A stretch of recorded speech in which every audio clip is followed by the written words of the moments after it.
नमस्कार दोस्तों, स्वागत करते हैं मैथ क्लासेज में आप सभी का। हम हिंदी की दूसरी क्लास लेकर के चलते हैं।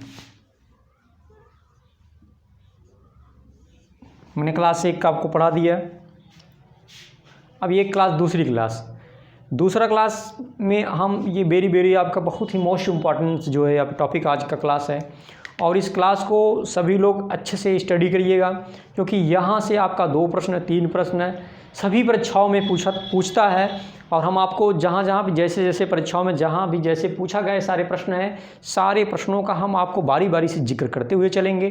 तो ये वर्ण परिचय, हम आपका हिंदी का वर्ण परिचय आपका बहुत ही वेरी मोस्ट इम्पॉर्टेंट टॉपिक है आपका। और इस टॉपिक का अध्ययन आप लोग अच्छे से करिए। हम आप नोट्स भी बनाते चलिएगा आप लोग साथ हमारे। देखिएगा हिंदी का वर्ण परिचय।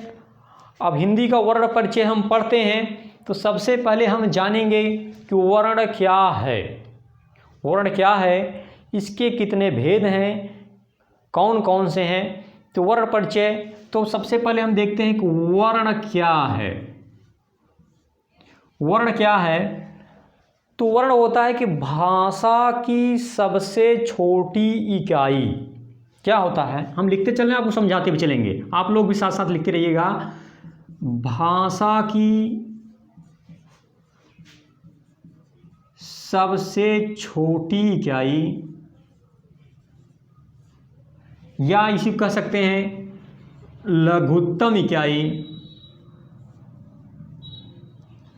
या इसी को कह सकते हैं न्यूनतम इकाई, या कह सकते हैं सूक्ष्मतम इकाई। ये क्या है, हमारा वर्ण है। क्या है, तो भाषा की सबसे छोटी इकाई, सबसे लघुत्तम इकाई, सबसे न्यूनतम इकाई, सबसे सूक्ष्मतम इकाई, वही हमारा क्या है, ये हमारा है वर्ण। कन्फर्म हुआ। आपसे पूछा जाए कि वर्ण क्या है, तो आप बताइएगा कि भाषा की सबसे छोटी इकाई को, भाषा की सबसे लघुत्तम इकाई को, जैसे भी आप लिख सकते हैं, गलत नहीं होगा। तो भाषा की सबसे छोटी इकाई को हम क्या कहते हैं, वर्ण कहते हैं। और भी से कह सकते हैं, यही सब हैं हमारे वर्ण। कौन सोच रहे हैं आपको वर्ण कौन कौन से हैं, तो ये हमारे पूरा क से ले आपका अ से लेकर के पूरा ज्ञ तक, अ से लेकर के ये सब हमारे क्या हैं, ये सब यही तो हमारे क्या हैं, वर्ण हैं। इनको और छोटा नहीं किया जा सकता। अ से लेकर के ज्ञ तक यही हमारे क्या हैं, यही तो हमारे वर्ण हैं। ये देखिए कहा है भाषा सबसे छोटी इकाई, ये हमारे सबसे छोटे हैं। तो इनकी जो है, इन्हीं सबको हम क्या कहते हैं, वर्ण कहते हैं। या दूसरे भाषा में कह सकते हैं कि जिसे तोड़ा ना जा सके, या करके देखिए, जिसे और छोटा ना किया जा सके, जिसे और छोटा न किया जा सके, उसे क्या कहते हैं, वर्ण कहते हैं। जिसे और छोटा ना किया जा सके, जिसे तोड़ा ना जा सके, उसी को हम क्या कहते हैं, वर्ण कहते हैं। कन्फर्म हुआ। तो आप एक टॉपिक में देखिएगा वर्ण क्या है, तो भाषा की सबसे छोटी इकाई को, भाषा की सबसे लघुत्तम इकाई को, सबसे छोटी इकाई को हम क्या कहते हैं, वर्ण कहते हैं। अ से लेकर के ज्ञ तक यही हमारे क्या हैं, वर्ण हैं। अ से लेकर के ज्ञ तक ये हमारे क्या हैं, वर्ण हैं। जिसे और छोटा ना किया जा सके, जिसे तोड़ा ना जा सके, वही हमारा क्या कहलाता है, वर्ण कहलाता है। कन्फर्म हुआ। तो ये ही हमारे सब कहे हैं वर्ण हैं आपके। अ से लेकर के ज्ञ तक ये हमारे सब क्या हैं, वर्ण हैं। इनको और छोटा नहीं किया जा सकता। चलिए, आपका यूपी SSSC में एक प्रश्न आपका यहाँ से पूछा था, तो हम आपको बताते चल रहे हैं कि वर्ण के कौन कौन से भेद हैं। तो वर्ण के 2 भेद हैं। कई बार परीक्षाओं में पूछा जा चुका है, यूपी SSSC में भी पूछा जा चुका है कि वर्ण के कितने भेद हैं। तो वर्ण के 2 भेद हैं। पहला है आपका स्वर, जो पहला भेद है ये है हमारा स्वर। और जो दूसरा भेद ये हमारा है व्यंजन। जो पहला भेद है ये हमारा क्या है, स्वर, और जो दूसरा भेद है ये हमारा क्या है, व्यंजन। तो वर्ण पहला भेद क्या है स्वर और दूसरा भेद क्या है व्यंजन। तो हमने बताया कि वर्ण क्या होते हैं कि ये अ से लेकर के ये ज्ञ तक के हमारे सभी क्या हैं, ये हमारे सभी वर्ण हैं। इनको और छोटा नहीं किया जा सकता, इनके तोड़ा नहीं जा सकता। ये खुद ही भाषा की सबसे छोटी इकाई है, सबसे लघुत्तम इकाई है। तो भाषा की सबसे छोटी इकाई, सबसे लघुत्तम इकाई ही क्या है, हमारा वर्ण है। तो इसके हमने बताया कि वर्ण के कितने भेद, वर्ण के 2 भेद, एक हमारा है स्वर और दूसरा भेद हमारा क्या है व्यंजन। कन्फर्म हुआ। अब इस बात को ध्यान रखिएगा, स्वर क्या होता है और व्यंजन क्या होता है। देखिए दोस्तों, हम आपको बता दें कि इसमें बहुत सारे प्रकार बनेगा और सारे प्रकार को आप अच्छे से ध्यान में रखेंगे तभी हो पाएगा। देखिए, तो वर्ण सब यही प्रकार, एक प्रकार आपका यहीं से उभरता है कि वर्ण के कितने भेद हैं। तो आप बताइएगा वर्ण के कितने भेद हैं, 2 भेद। यहाँ पर आप लिखते चलिएगा कि वर्ण के कितने भेद, 2 भेद। वर्ण कितने प्रकार का, 2 प्रकार का। तो पहला कौन सा आपका स्वर और दूसरा क्या है व्यंजन। पहला क्या है स्वर और दूसरा क्या है व्यंजन। तो हम अब पहला से आराम से पढ़ते हैं कि स्वर क्या है और व्यंजन का। तो पहले हम सबसे पहले किसका अध्ययन करेंगे, सबसे पहले हम अध्ययन करते हैं, इसे मिटा देते हैं। हम पहले अध्ययन किसका करेंगे, स्वर का, फिर अध्ययन हम किसका करेंगे, व्यंजन का। चलिए, तो हम स्वर का अध्ययन कि स्वर किसे कहा जाता है, स्वर कितने प्रकार के होते हैं, तो इस तरीके से हम इन सब का अध्ययन करते हैं। तो पहले देखते हैं हम स्वर। स्वर क्या होता है, स्वर होते हैं कि ऐसे वर्ण, हमने बताया कि वर्ण के ही तो भेद हैं, इसलिए ये बार बार आएगा कि ऐसे वर्ण जिनका उच्चारण स्वतंत्र रूप से होता है उसे हम क्या कहते हैं, स्वर कहते हैं। ध्यान रखिएगा, ऐसे स्वर, ऐसे वर्ण, ऐसे वर्ण जिनका उच्चारण स्वतंत्र रूप से होता है, स्वतंत्र रूप से होता है, उन्हें हम क्या कहते हैं, उन्हें हम क्या कहते हैं, स्वर।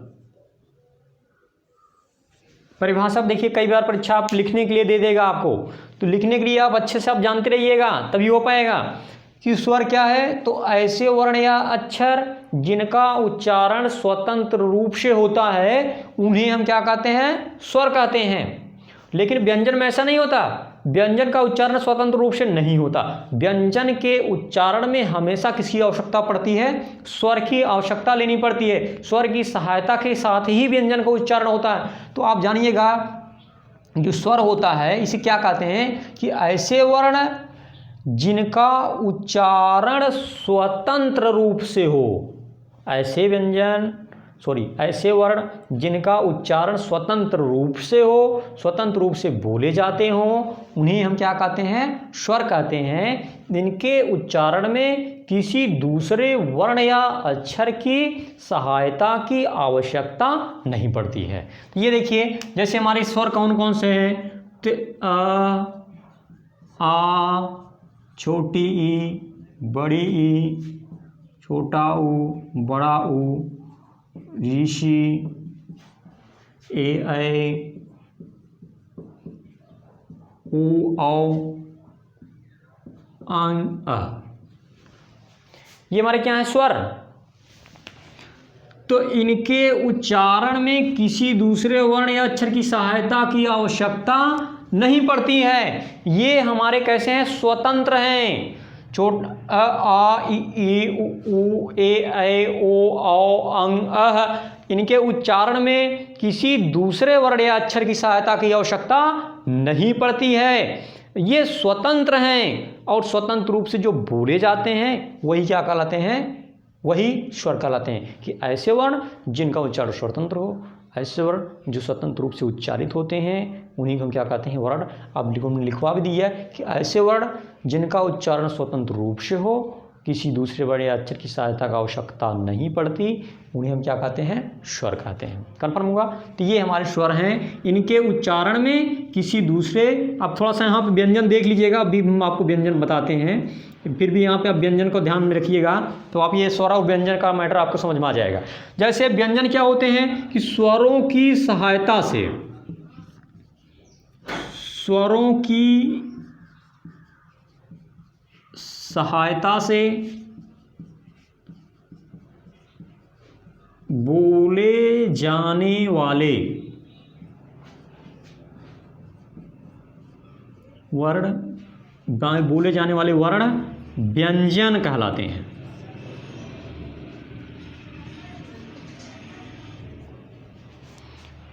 तो स्वर तो स्वतंत्र होते हैं, लेकिन व्यंजन क्या होता है, ये स्वतंत्र नहीं होता। इसको बोलने के लिए आवश्यकता किसकी पड़ती है, इसको बोलने के लिए आवश्यकता हमेशा किसकी पड़ती है, स्वर की पड़ती है। जैसे हम लिखें क, तो क कहते हैं क, इसमें अ भी छुपा हुआ है हमारा। तो अब इसमें देखेंगे, इसे हटाएंगे तो ये हमारा क और धन हमारा ये क्या हुआ, अ। ध्यान रखिएगा। तो जो व्यंजन होता है ये हमारा व्यंजन है। इसके उच्चारण में तो कहीं पे किसी भी दूसरे वर्ण या अक्षर की सहायता की आवश्यकता हमें नहीं पड़ी, ये हमारे स्वतंत्र रूप से उच्चारित हुए हैं। लेकिन जो व्यंजन होता है, व्यंजन के उच्चारण में हमेशा किसकी सहायता होती है, किसकी सहायता की आवश्यकता होती है, स्वर की। तो इसीलिए इस व्यंजन को परिभाषित किया जाता है कि स्वर की सहायता से जो बोला जाता है वो क्या कहलाता है, व्यंजन। जैसे हमने लिखा है क, तो क में हमारा क्या छुपा हुआ है, भी छुपा हुआ है, लेकिन वो दिखाई नहीं दे रहा। अब इसको अलग करेंगे तो इस पर हलंत लग गया, हलंत रूप हो जाता है। अगर किसी व्यंजन से आप स्वर अलग करते हैं तो व्यंजन जो होता है वो हलंत रूप में हो जाता है। तो आप देखिएगा, जैसे हमने कहा घ, अब इसे घ कह रहे हैं तो इसमें हमारा क्या है, इसमें हमारा स्वर भी छुपा हुआ है। अब इसे अगर हम अलग करते हैं तो आधा, अर्थात घ जो है आधा, और फिर क्या होता है, हलंत का मतलब होता है वो आधा हो जाता है। तो देखिए हम इसमें से स्वर, तो आपको अभी तो आपको केवल परिभाषा हम बता रहे हैं। जो स्वर होते हैं ये स्वतंत्र होते हैं, इनके उच्चारण में किसी दूसरे वर्ण या अक्षर की सहायता की आवश्यकता नहीं पड़ती। लेकिन जो व्यंजन होते हैं, व्यंजन हमेशा स्वरों की सहायता से ही बोले जाते हैं। कन्फर्म होगा। तो सीधा सीधा आप एक लाइन में कह दीजिएगा कि स्वरों की सहायता से बोले जाने वाले वर्ण को हम क्या कहते हैं, व्यंजन। क्योंकि हम वर्ण ही पढ़ रहे हैं, सब वर्ण ही है, ये भी वर्ण है, ये भी वर्ण है, अर्थात सारे स्वर भी वर्ण हैं, सारे व्यंजन भी वर्ण है। लेकिन व्यंजन के उच्चारण में हमें स्वर की सहायता लेनी पड़ती है, जबकि जो स्वर होते हैं वो स्वतंत्र होते हैं, सब माने स्वतंत्र, इनके उच्चारण में किसी दूसरे वर्ण या अक्षर की सहायता की आवश्यकता नहीं पड़ती है। कन्फर्म होगा। आगे हम देखते हैं कि स्वर जो है हमारे कौन कौन से हैं, इनकी क्या विसंगतियाँ हैं, इनके उच्चारण स्थान क्या क्या हैं। तो हम अब केवल स्वर का अध्ययन करते हैं। तो स्वर को हम देखते हैं कौन कौन से स्वर हैं हमारे। देखिए जो स्वर हैं ये हम सारे स्वर को लिख रहे हैं और अच्छे से आपको याद होना चाहिए। ये यहाँ से जो ये आगे वाला मैं आपको टॉपिक, आगे वाला आपका जो टर्म ले रहे हैं, यहाँ से आपका हर परीक्षा में एक क्वेश्चन, दो क्वेश्चन, एक क्वेश्चन, दो क्वेश्चन आपसे पूछता है। इस बात को ध्यान रखिएगा। तो ये हमारा आ रहा है, बिल्कुल। तो ये हमारा आ, छोटी ई, बड़ी ई, ऊ, ऋषि वाला री, ए, और ओ, औ, अंग, आ। देखिए हमने लिख दिया, सारे स्वर का जिक्र मैंने लिख दिया। अब सारे स्वर का जिक्र मैं बारी बारी से कर रहा हूँ। ये हमारे स्वर हैं। आप देखिए इन स्वरों में हमारे कई प्रश्न बनते हैं। एक प्रश्न तो आपको केवल यहाँ से भी यही बन जाता है कि स्वरों की संख्या कितनी है, स्वरों की संख्या कितनी है। एक प्रश्न तो आपको यहाँ से ही बन जाता है, एक प्रश्न आपका यहाँ से बन जाता है, स्वर की संख्या कितनी है। तो स्वर की संख्या देख रहे हैं, परंपरागत रूप से स्वर की जो संख्या है वो संख्या कितनी है, यहाँ से लेकर के यहाँ तक की संख्या कितनी है, कुल 13 है। जब आप काउंट करेंगे तो 1 2 3 4 5 6 7 8 9 10 11 12 13 स्वर कितने हैं, 13। तो जब आपसे कहे कि स्वरों की संख्या कितनी है, या आपसे पूछे परंपरागत रूप से स्वरों की संख्या कितनी है, तो परंपरागत रूप से स्वरों की जो संख्या है वह कितना है, 13 है। लेकिन 11 कितना है 11। अभी हम बता रहे हैं कौन सा नहीं है। जब आप पूछे स्वरों की संख्या कितनी है तो स्वरों की संख्या कितनी है 11। लेकिन जब आपसे प्रश्न को पूछ दे कि कुल स्वरों की संख्या कितनी है, कुल स्वरों की संख्या कितनी है, तब कितना हो जाएगा 13। अब थोड़ा सा आप ध्यान रखिएगा कि 11 में अब लिखे तो हैं यहाँ पे 13 है। अब कौन सा 11 में सम्मिलित होगा, कौन सा 13 में होगा, कौन सा इसमें नहीं होगा। तो जब स्वरों की कुल संख्या कहेंगे तो बिल्कुल आसान है भाई, 13 ऊपर लिखा हुआ है, 13 आप बता देंगे कि 13 है। लेकिन जब स्वरों की संख्या कहा जाएगा तो स्वरों की संख्या में ध्यान रखिएगा यहाँ पे इस बात को कि जो हमारा दिखाई दे रहा है बिल्कुल, ये अंग और अह, ये जो हमारा अंग और अह हैं, ये न तो इन्हें स्वर में ही रखा जाता है पूरी तरीके से और न ही इन्हें व्यंजन में ही रखा जाता है। अर्थात ये जो हमारे के जो ये अंग और अह हैं, देखिए ये प्रश्न को ध्यान रखिएगा। ये प्रश्न अभी जो आपका पीसीएस का जो पेपर हुआ है, पीसीएस के पेपर में एक पेपर सीसेट का होता है जिसमें आपका 15 या 16 क्वेश्चन का हिंदी रहता है, उसमें भी ये प्रश्न पूछ लिया था। तो आपको 15 क्वेश्चन हिंदी था, तो आप धीरे धीरे यहाँ से सारे प्रश्न धीरे धीरे आपको मिलते चलेंगे। तो यहाँ से ये एक प्रश्न पूछ लिया था कि अंग और अह क्या है, तो अंग और अह क्या है, ये अयोग वाह, अयोग वाह वर्ण है। कैसे वर्ण है, अयोग वाह वर्ण है। अ का अर्थ होता है नहीं, योग का होता है गणना करना, वाह का अर्थ होता है वहन करे, अर्थ को बताए, अर्थात जिसकी गणना न की जाए। न की जाए कहाँ पे, न तो स्वर में न तो व्यंजन में। यही कारण है कि इन्हें हम क्या कह देते हैं, अयोग वाह कह देते हैं। जब स्वरों की संख्या, ध्यान रखिएगा, जब कह दे स्वरों की संख्या कितनी है तब 11 है आपका, यहाँ से लेकर के ये औ तक ये हमारे 11 हैं। तब जो है इन 11 में आपका अंग और अह सम्मिलित नहीं किया जाता है। इन्हें अंग और अह को ही कहा जाता है अयोग वाह। ये देखिए पीसीएस के परीक्षा में पूछा था सीसेट में कि अंग और अह क्या हैं, तो अंग और अह क्या हैं, अयोग वाह वर्ण हैं। इन्हें न तो स्वर कहा जाता है, इनकी काउंटिंग न तो स्वर में होती है न तो व्यंजन में ही होती है, इसलिए इन्हें हम क्या कहते हैं, अयोग वाह वर्ण कहते हैं। अब ध्यान रखिएगा कि स्वरों की संख्या कितना है 11, तो ये पूरे 11 हैं, और जब 13 कर देगा तो इसी अंग और अह को क्या कर लेंगे, सम्मिलित कर लेंगे। कन्फर्म होगा। एक चीज़ देखिए आगे, एक ये भी कहते हैं कि उच्चारण की दृष्टि से, उच्चारण की दृष्टि से स्वरों की संख्या तब कितना हो जाएगा, तब हमारा 10 हो जाएगा। इसमें देखिए संख्या हम बहुत बताएंगे, आप एक एक पॉइंट तरीके से पढ़ेंगे, एक लाइन से श्रृंखलाबद्ध तरीके से, तो निश्चित रूप से आपको सब कुछ एक ही बार में सब कंफर्म हो जाए, कोई डाउट दिक्कत नहीं होगा। देखिए जब उच्चारण की दृष्टि से स्वरों की संख्या कह देगा, तो उच्चारण की दृष्टि से जो स्वरों की संख्या है वो हमारा कौन सा है, ये हमारा आपका 10 है। अब 10 में सोच रहे हैं कि कौन कौन सा, तो अयोग वाह था, आप जान रहे हैं कि अयोग वाह तो पहले ही निकल गया, वो स्वर की श्रेणी से बाहर हो गया, कंफर्म हुआ। अब इसमें सब कौन सा निकल जाएगा, तो ऋषि वाला री। ये उच्चारण की दृष्टि से जैसे हम लिखते हैं ऋतु, देख रहे हैं ये नाम किसी का ऋतु, तो ऋतु किसी को नाम, अगर इसी को हम कभी लिख देते हैं ऋतु और ऋतु, तो ये री जो है किसके रूप में ले लेता, इसका स्थान ग्रहण कर लेता है। नाम है ऋतु, ऐसी ऋतु नाम है किसी लड़की का नाम या किसी जिसका नाम ऋतु, तो ये री जो है इस री के अर्थ में ले लेता है। तो इस आधार पे ये जो ऋषि वाला री है ये क्या हो जाता है, ये ऊपर वाले रा में हमारा क्या हो जाता है, चला जाता है। तो इस आधार पे ये हमारा सम्मिलित नहीं होता है, तब हमारा कितने हो जाते हैं, 10। कन्फर्म हुआ। एक बार फिर से समझिएगा, आपसे जब परीक्षा में आपसे पूछे कि स्वरों की संख्या कितनी है, तो स्वरों की संख्या कितना है, 11। अब 11 में कौन दो नहीं हो सकते, तो अंग और अह नहीं है, इन्हें अयोग वाह कहा जाता है।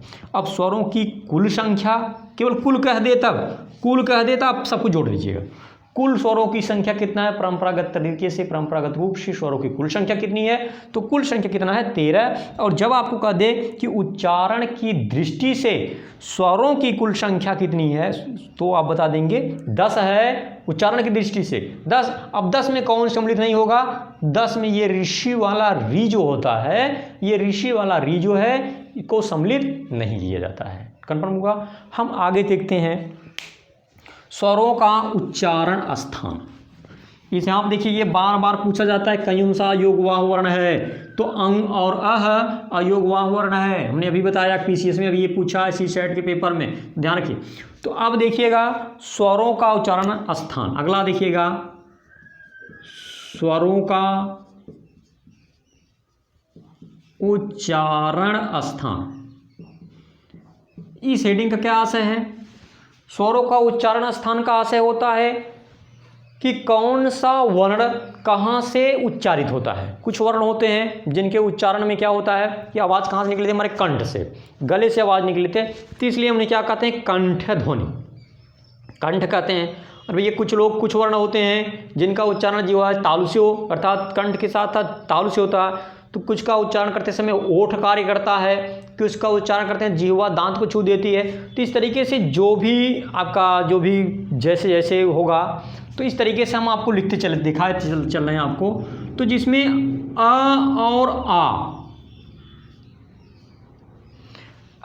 और आ जो है जैसे कहते हैं ना आ, एक बार अच्छे से याद कर लेंगे तो निश्चित रूप से गलत नहीं होगा। करें कुछ लोग समझ रहे हो इसमें आ ई कहाँ से पढ़ रहे हैं। कंपटीशन के क्लास में आपका डीएलएड का पेपर देने जा रहे हैं, बीटीसी के पेपर दिए जा रहे हैं, पीसीएस की भी बात कर ले रहे हैं सर जी, तो हम कहाँ से जो ना ई पढ़ लेंगे। वेरी वेरी वेरी इंपॉर्टेंट है, हर बार परीक्षा में पूछा जाता है यहाँ से। अभी भी और आगे बताते हैं कौन कौन परीक्षाओं में पूछा गया। यूपी SSS में बहुत सारे प्रश्न यहाँ से पूछे जाते हैं। देखिए कह रहे हैं कि जब आ का उच्चारण करते हैं तो आवाज़ कहाँ निकले, आप देखो कहते हैं कहते हैं आवाज़ कहाँ निकले, जो है कंठ से, इसलिए हम इसे क्या कहते हैं कंठ। आवाज़ कहाँ से निकलती है, गले से, इसलिए इसे हम क्या कहते हैं कंठ ध्वनि कहते हैं। कंठ ध्वनि। आगे देखिएगा ई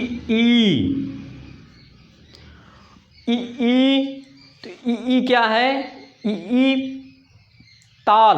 जब कहते हैं आ ई तो जीभ हमारी जो होती है किसको छू देते हैं, ताल को छू देती है, ऊपर वाले ताल को, तो इसलिए यह क्या कहलाता है ताल, या क्या कहलाता है तालव्य। गलत नहीं होगा, एक बार प्रैक्टिकल करेंगे निश्चित रूप से गलत नहीं होगा। अब देखिए जब कहते हैं ऊ, देखिए क्या कर रहा हो, ओटकर कर रहा है कि नहीं कर रहा है। आप कहें आ ई ऊ, तब ऊ का उच्चारण हमने किया तो हमारा क्या हो गया ओष्ठ।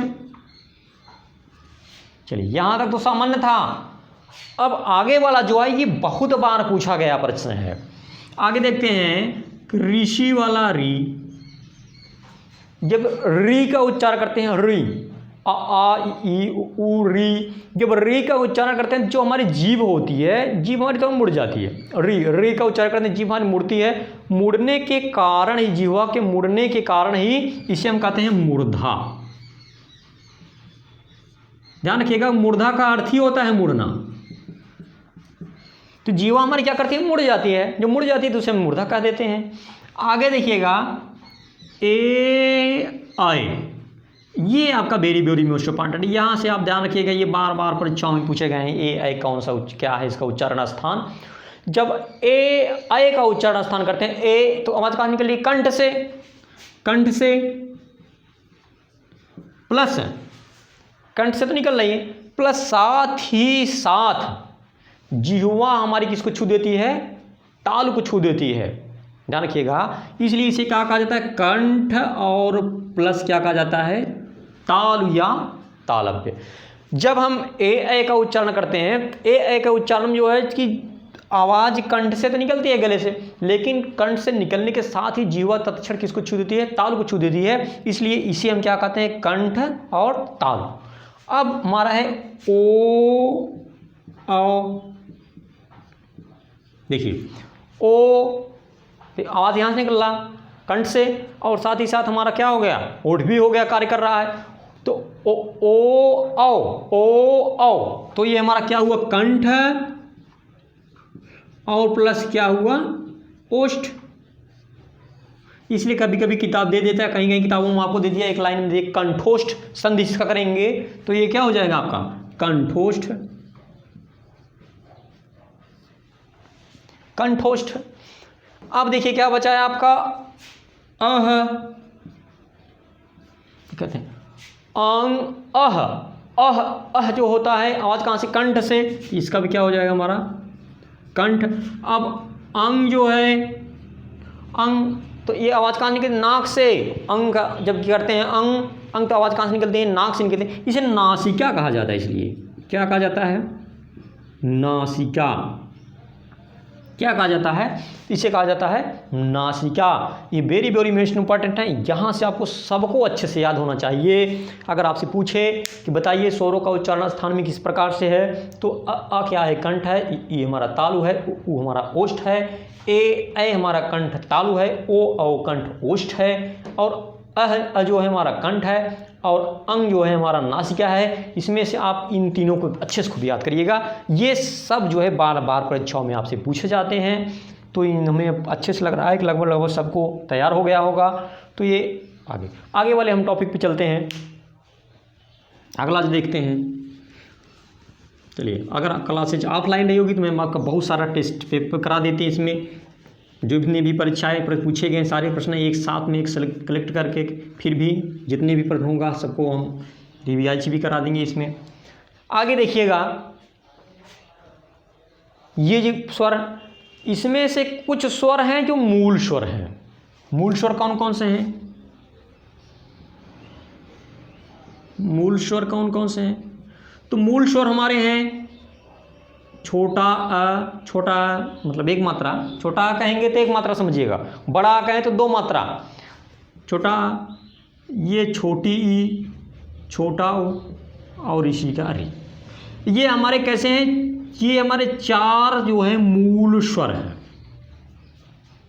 मूल स्वर का मतलब होता है, जैसे आप पढ़े होंगे फिजिक्स सर क्लास पढ़ा रहे हैं तो उसमें कुछ मूल राशियाँ होती हैं, कुछ व्युत्पन्न राशियाँ होती हैं। तो मूल राशियों से जो राशियाँ बनती हैं वो कौन से हो गए, व्युत्पन्न राशियाँ।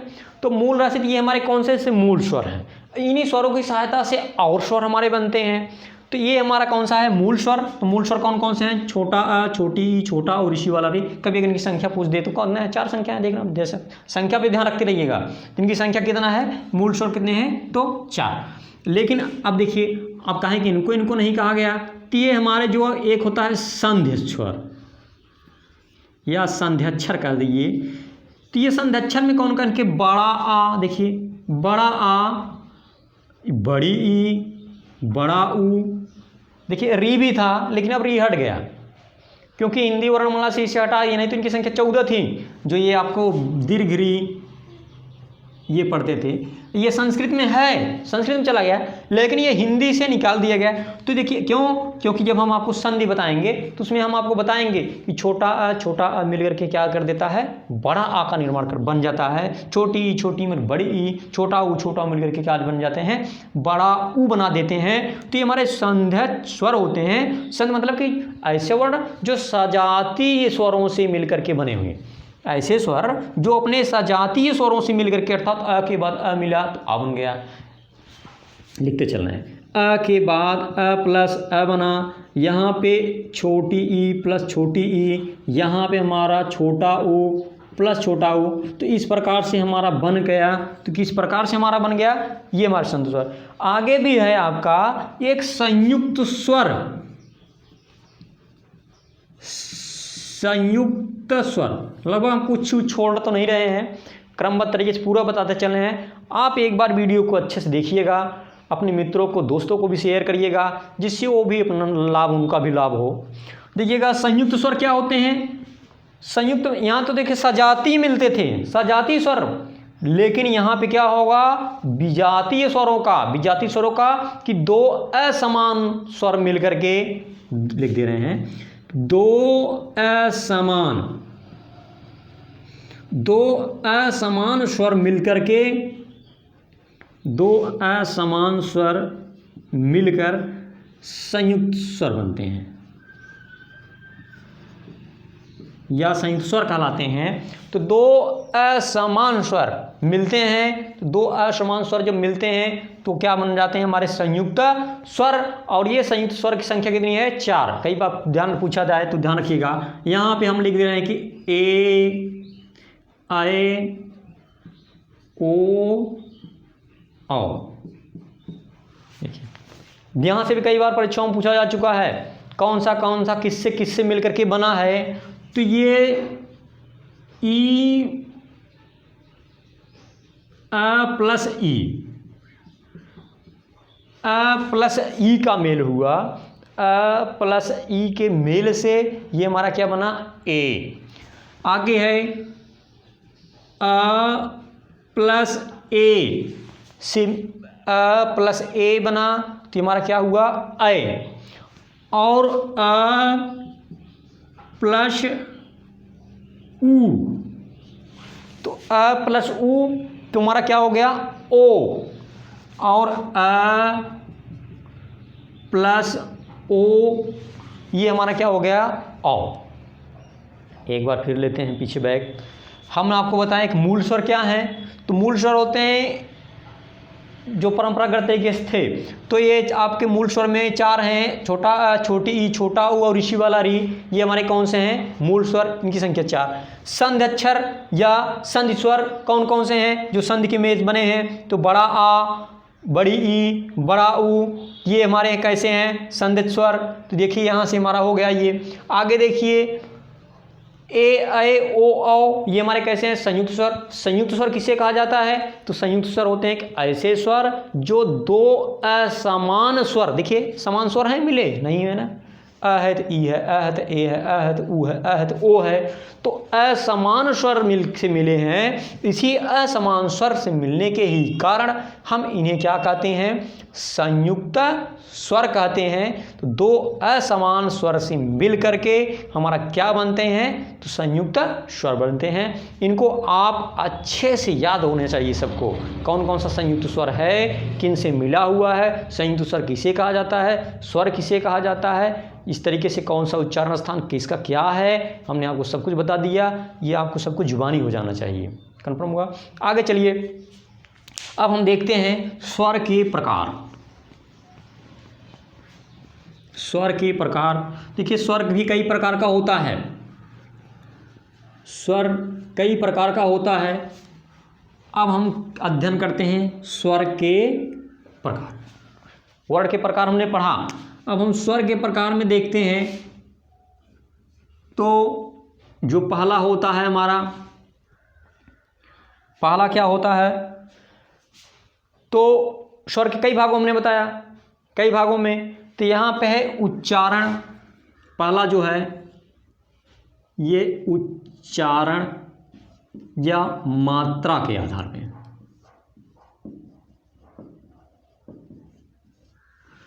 उच्चारण या मात्रा के आधार पर जो स्वर हैं इनके कितने भेद हैं? 3 भेद। पहला कौन सा है?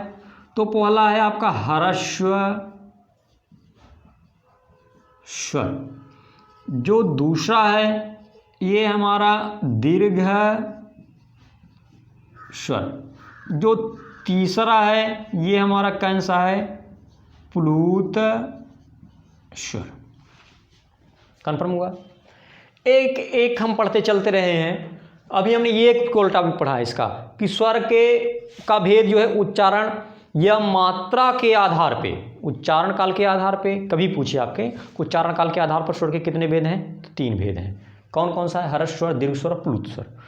अगर पूछ दे मात्रा के आधार पर, दोनों बात एक ही है, या आपको कदे हर उच्चारण के आधार पे या कदे मात्रा के आधार पे। तो उच्चारण के आधार पर या मात्रा के आधार पर जब स्वर का कहे तो ये कितने भेद हैं? 3 भेद, ह्रस्व स्वर, दीर्घ स्वर और प्लूत स्वर। ह्रस्व स्वर क्या होता है कि ऐसे स्वर जिनके उच्चारण में एक मात्रा का समय लगता है।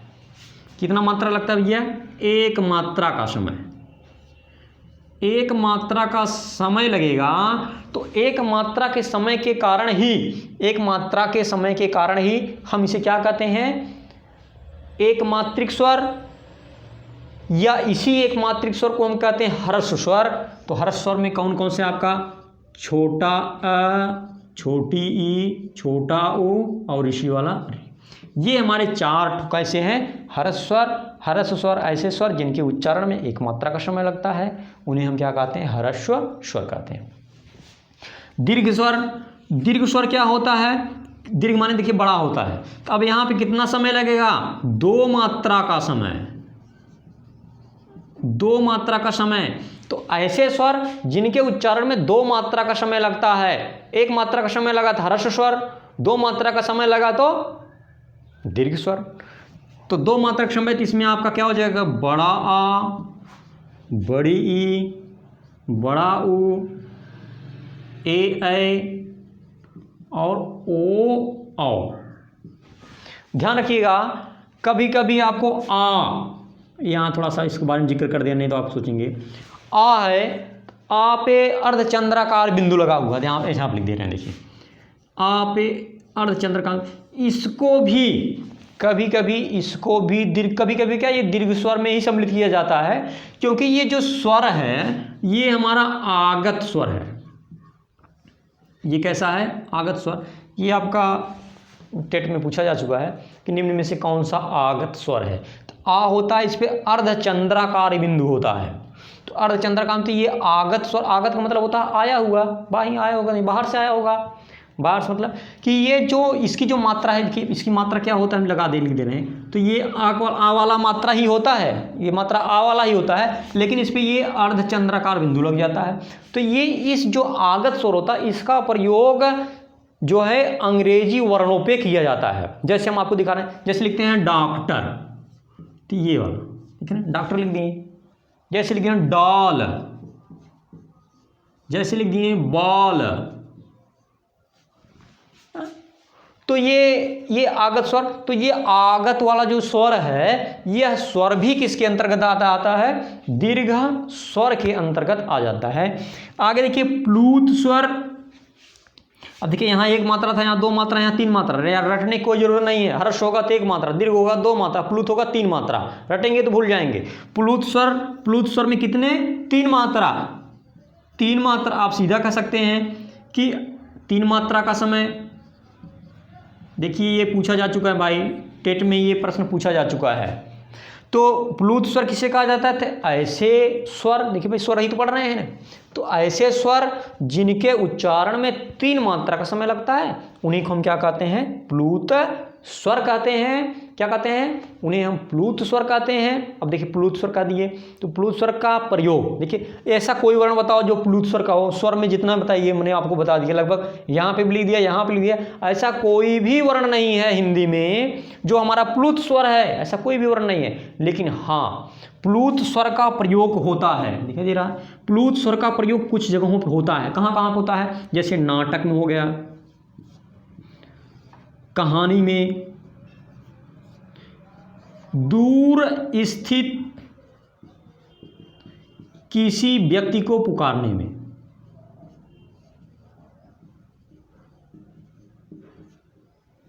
किसी व्यक्ति को पुकारने में, जैसे नाटक आप देखेंगे, नाटक जो आप समय चल रहा है, नाटक को लोग खेलते हैं, वहाँ पे देखिए तो नाटक में भी कहानी भी देखेंगे, नाटक की किताब देखेंगे, कहानी की किताब देखेंगे, या दूर स्थित किसी, देखिए एक छत से दूसरे छत पे बैठकर कोई है, छत से कोई बुला रहा है या दूर से कहीं बुला रहा है। देखो अक्सर लोग छत पे बुलाते हैं, जैसे कहते हैं मोहना रे, कहते हैं ना मोहना रे, तो एक थोड़ा सा समय लेते, कहते हैं मोहना रे, मतलब एक समय लेते हैं, देख रहे हैं नहीं।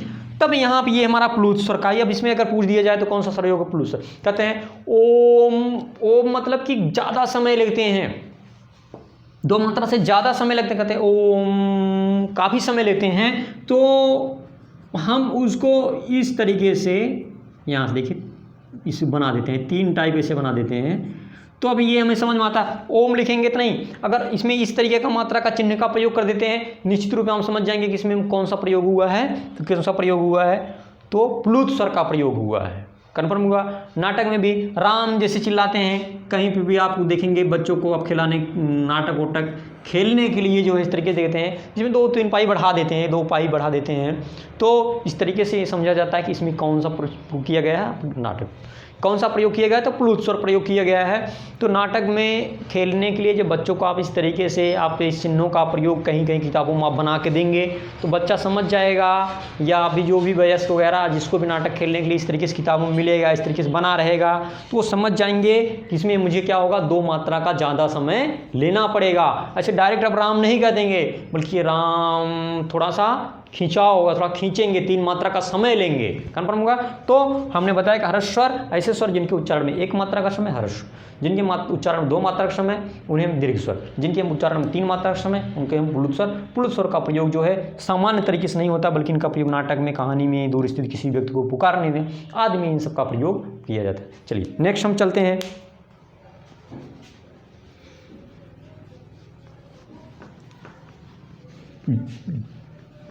जीव के प्रयोग के आधार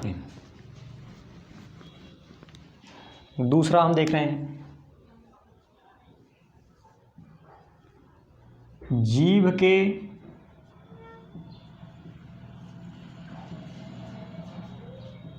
प्रयोग के आधार पर। अब जीव के प्रयोग के आधार पर जब हम स्वर का पढ़ेंगे तो जीव के प्रयोग के आधार पर जो स्वर होते हैं इनके कितने भेद, 3 भेद इनका भी होता है। देखिए कौन कौन सा है आपका, अग्र स्वर, दूसरा क्या है, पश्च स्वर, तीसरा क्या है, मध्य स्वर। देखिए एक बार परीक्षा में पूछ लिया था आपको, इसमें आपका जो नवोदय में, तो लेकिन नवोदय में पूछा था तो मध्य स्वर न दे करके इसी को केंद्रीय स्वर कहा जाता है। तो किसी किसी का हम देखेंगे तो मध्य स्वर ही दिया है, तो इसे केंद्रीय स्वर भी कहा जाता है। यही प्रश्न पूछ लिया था, मध्य स्वर को न पूछ करके क्या आप कह दिया, केंद्रीय स्वर कह दिया। केंद्रीय स्वर कौन, तो अब हम एक एक देखते हैं। तो अग्र स्वर क्या होता है, देखिए अग्र माने क्या होता है, आगे, जिह्वा की बात की जा रही है, जिह्वा के स्थिति के आधार पे है, तो जिह्वा के प्रयोग के आधार पे, तो अग्र माने आगे, को ऐसे स्वर जिनके उच्चारण में जिह्वा के आगे का भाग कार्य करे, जिह्वा के आगे का भाग कार्य करता है। तो जब जिह्वा के आगे का भाग कार्य करेगा तो वही अग्र स्वर हो गया। तो इसमें अगर देखेंगे तो ई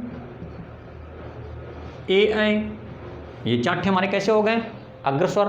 अब जब हम कहेंगे पश्च माने पीछे, तो ऐसे स्वर जिनके उच्चारण में जिह्वा का पीछे का भाग कार्य करता है। पीछे का भाग देखेंगे तो आ, ओ, ये हमारे कैसे हैं, ये हमारे पश्च स्वर में। आ भी है आपका, जो अभी हमने बताया आगत स्वर, ये भी है इसमें पश्च स्वर में। केंद्रीय स्वर में क्या होता है, केंद्र मतलब होता है बीच में। तो केंद्रीय का मतलब होता है कि ऐसे स्वर जिनके उच्चारण में जिह्वा का न तो आगे का भाग कार्य करे और न पीछे का भाग कार्य करे, बल्कि मध्य भाग कार्य, जिह्वा का, ऐसे स्वर जिनके उच्चारण जिह्वा का मध्य भाग कार्य करे। तो मध्य भाग कार्य करेगा तो वही क्या होगा, मध्य स्वर होगा। और मध्य स्वर में कौन सा होगा आपका, ओनली वन क्या है, अ, केवल क्या है, अ। तो अ हमारे किसके अंतर्गत है, हमारा मध्य स्वर के।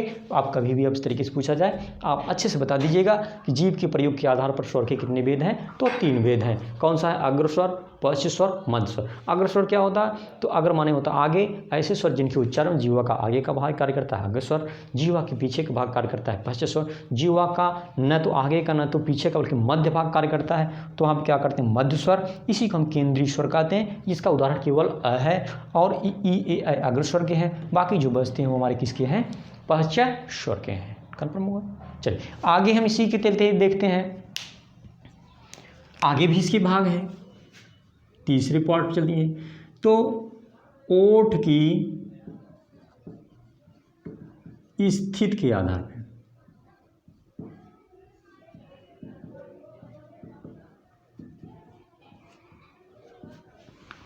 क्या, ओठ की स्थिति के आधार पे, ओठ की स्थिति के आधार पर इसके दो भेद हैं। कौन कौन सा है? तो एक है हमारा वृत्तमुखी, अगला है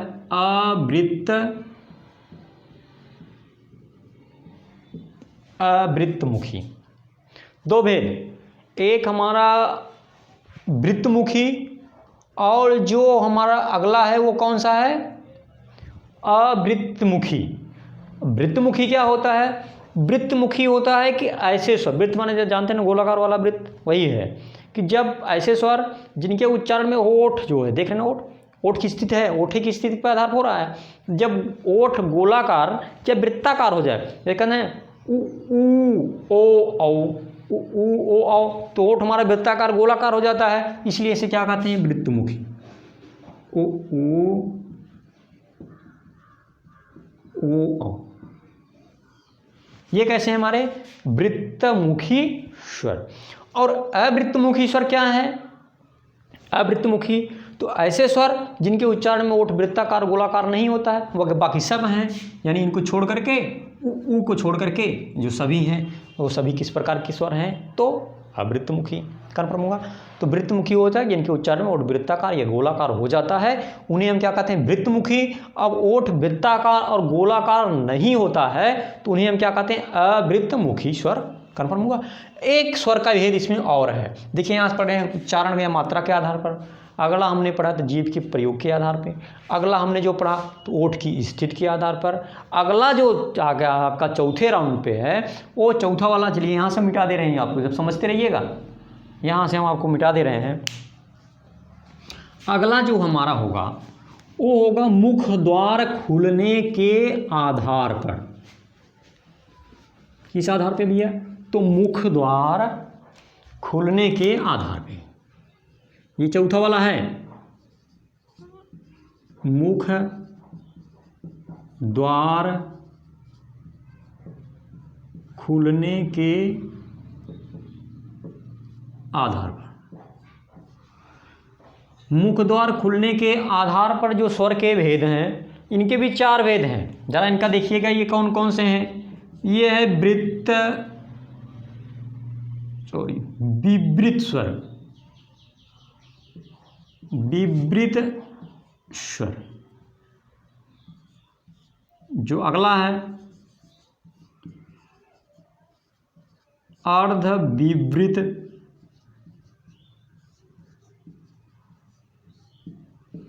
जो तीसरा है ये है आपका समृत स्वर, जो चौथा ये है अर्ध समृत स्वर। विवृत, अर्धविवृत, समृत और अर्ध समृत, ये वेरी वेरी मोस्ट इम्पॉर्टेंट है। यहाँ से आपके कई बार परीक्षाओं में पूछा गया है कौन सा विवृत है, कौन सा अर्धविवृत है, कौन सा समृत स्वर है। तो इसको आपको बहुत ही अच्छे तरीके से, क्योंकि यहाँ से